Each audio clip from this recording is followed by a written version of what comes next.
नमस्कार विद्यार्थी मित्रांनो, एक्झाम क्रॅकर करंट अफेअर्स या यूट्यूब चॅनलवरती तुम्हा सर्वांचं स्वागत आहे। आज आपण बघणार आहोत 18 नोव्हेंबर 2025चे चालू घडामोडीतले टॉप 10 महत्त्वाचे प्रश्न, जे सर्व प्रकारच्या स्पर्धात्मक परीक्षांसाठी तुम्हाला उपयुक्त ठरतील। चला तर मग व्हिडिओला सुरुवात करूया। व्हिडिओच्या सुरुवातीला बघूया काल विचारलेला खास प्रश्न, आणि तो प्रश्न आहे ऑपरेशन मायडस कोणत्या देशात राबविण्यात आले आहे। तर या प्रश्नाचं योग्य उत्तर आहे पर्याय क्रमांक बी, युक्रेन। युक्रेनने मोठ्या भ्रष्टाचार प्रकरणाचा पर्दाफाश करण्यासाठी ऑपरेशन मायडस सुरू केले आहे। ऑपरेशन मायडस हे एनर्गोॲटम या युक्रेनच्या राज्य अणुऊर्जा कंपनीतील लाचलुचपत आणि मनी लॉन्ड्रिंगमध्ये सहभागी व्यक्तींविरुद्ध SABU आणि SAPO यांनी 15 महिन्यात गुप्त तपास म्हणून राबविलेले भ्रष्टाचाराविरोधी अभियान आहे। या ऑपरेशनचे नाव राजा मायडस यांच्या नावावर ठेवले आहे, कारण अधिकाऱ्यांनी बेकायदेशीर मार्गांनी करारांना सोन्यात रूपांतर केले अशी उपमा या प्रकरणाला दिली गेली। तपासात उघडकीस आलेल्या प्रमुख निष्कर्षामध्ये एनर्गोॲटमच्या कॉन्ट्रॅक्टदारांकडून 10 ते 15% लाचेची मागणी करणारे जाळे उभारलेले असल्याचे समोर आले आहे। आता सुरुवात करूया आपल्याच्या टॉप 10 महत्त्वाच्या प्रश्नांना, आणि आजचा आपला पहिला प्रश्न आहे उत्तर झोन परिषदची 32वी बैठक कोणत्या शहरात आयोजित करण्यात आली। तर या प्रश्नाचं योग्य उत्तर आहे पर्याय क्रमांक सी, फरीदाबाद। केंद्रीय गृहमंत्री अमित शाह यांनी हरियाणातील फरीदाबाद येथे आयोजित 32व्या उत्तर झोन परिषद बैठकीची अध्यक्षता केली। या परिषदेतील राज्ये व केंद्रशासित प्रदेशांमध्ये हरियाणा, हिमाचल प्रदेश, पंजाब, राजस्थान, दिल्ली, जम्मू आणि काश्मीर, लडाख आणि चंदीगड यांचा समावेश आहे। हरियाणा, पंजाब, हिमाचल प्रदेश, राजस्थान, जम्मू काश्मीर आणि दिल्ली यांच्या मुख्यमंत्र्यांनी या बैठकीस हजेरी लावली। प्रश्न दुसरा आहे मानवतेविरुद्धच्या गुन्ह्यांप्रकरणी आंतरराष्ट्रीय गुन्हे न्यायाधिकरणाने कोणाला मृत्यूदंडाची शिक्षा सुनावली। तर प्रश्न दुसऱ्याचं योग्य उत्तर आहे पर्याय क्रमांक बी, शेख हसीना। बांगलादेशच्या माजी पंतप्रधान शेख हसीनाला आंतरराष्ट्रीय गुन्हे न्यायाधिकरणाने मानवतेविरुद्धच्या गुन्ह्यांमध्ये दोषी ठरवून मृत्यूदंड सुनावला आहे। हा निकाल त्यांच्या अनुपस्थितीतच दिला गेला। हसीना एका मोठ्या विद्यार्थ्यांच्या उठावानंतर पदावरून निष्कासित झाल्या होत्या। हा उठाव संपूर्ण देशात वाढला आणि अखेरीस तिचे दीर्घकालीन प्रशासन पलटले। पुढला प्रश्न आहे आशियाई धनुर्विद्या अजिंक्यपद स्पर्धा 2025 मध्ये भारताने एकूण किती पदके जिंकली। तर या प्रश्नाचं योग्य उत्तर आहे पर्याय क्रमांक सी, 10 पदके।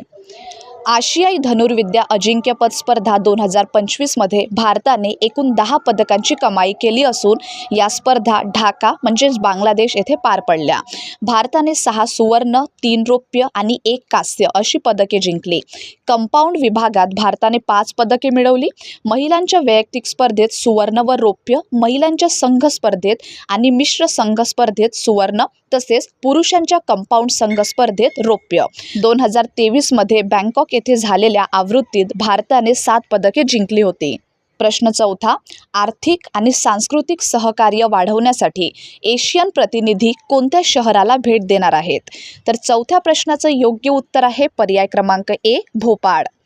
एशियनच्या वरिष्ठ प्रतिनिधी मंडळाचा ताफा मध्य प्रदेशातील आर्थिक, औद्योगिक, गुंतवणूक आणि सांस्कृतिक संबंध अधिक मजबूत करण्यासाठी भोपाळच्या 3 दिवसीय भेटीला सुरुवात करणार आहे। या दौऱ्यात राजनैतिक प्रतिनिधी मुख्यमंत्री मोहन यादव यांची भेट घेतील आणि राज्यातील गुंतवणूक अनुकूल वातावरण व औद्योगिक धोरणांवर प्रकाश टाकणाऱ्या महत्त्वाच्या बैठकीत सहभागी होतील। पाचवा प्रश्न आहे 2025 वर्ल्ड बॉक्सिंग कप फायनलचे आयोजन भारतात कोणत्या ठिकाणी करण्यात आले आहे। तर या प्रश्नाचं योग्य उत्तर आहे पर्याय क्रमांक बी, ग्रेटर नोएडा। भारत ग्रेटर नोएडा येथील शहीद विजय सिंग पाठक क्रीडा संकुलात 2025 वर्ल्ड बॉक्सिंग कप फायनलचे आयोजन करत आहे।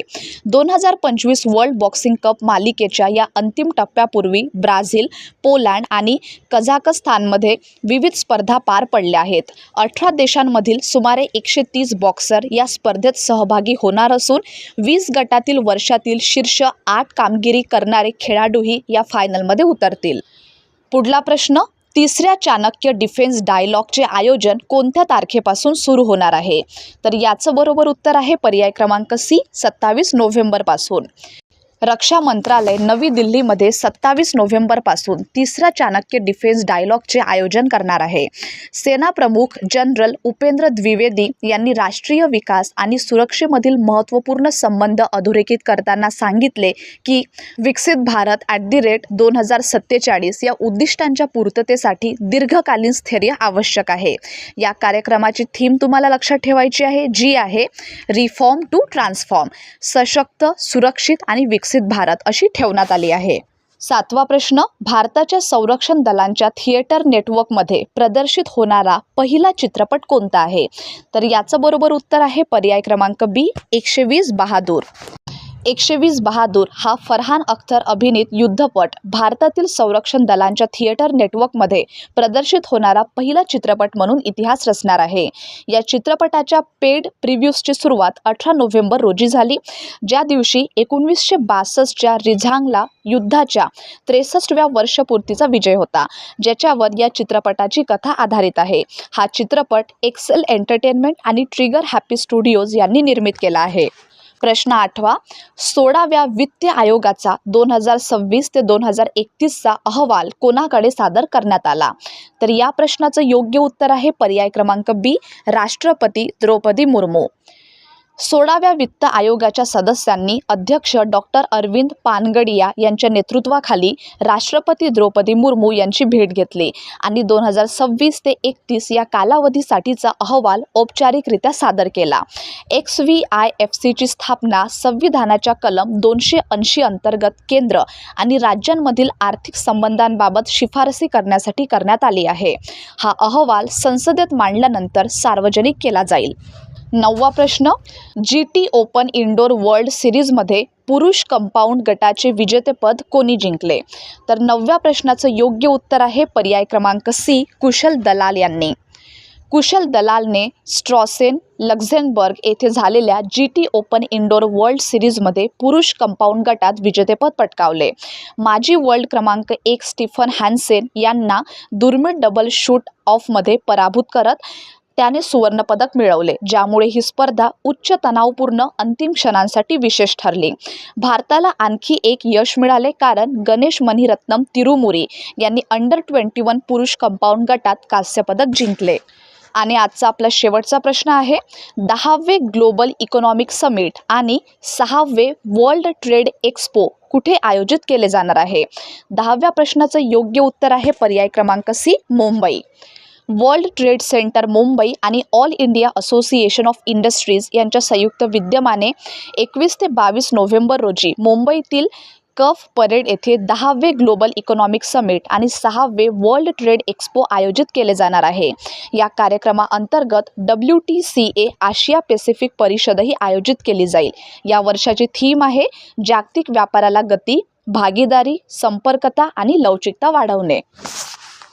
तर विद्यार्थी मित्रांनो, हे होते आपल्याचे टॉप 10 महत्त्वाचे प्रश्न.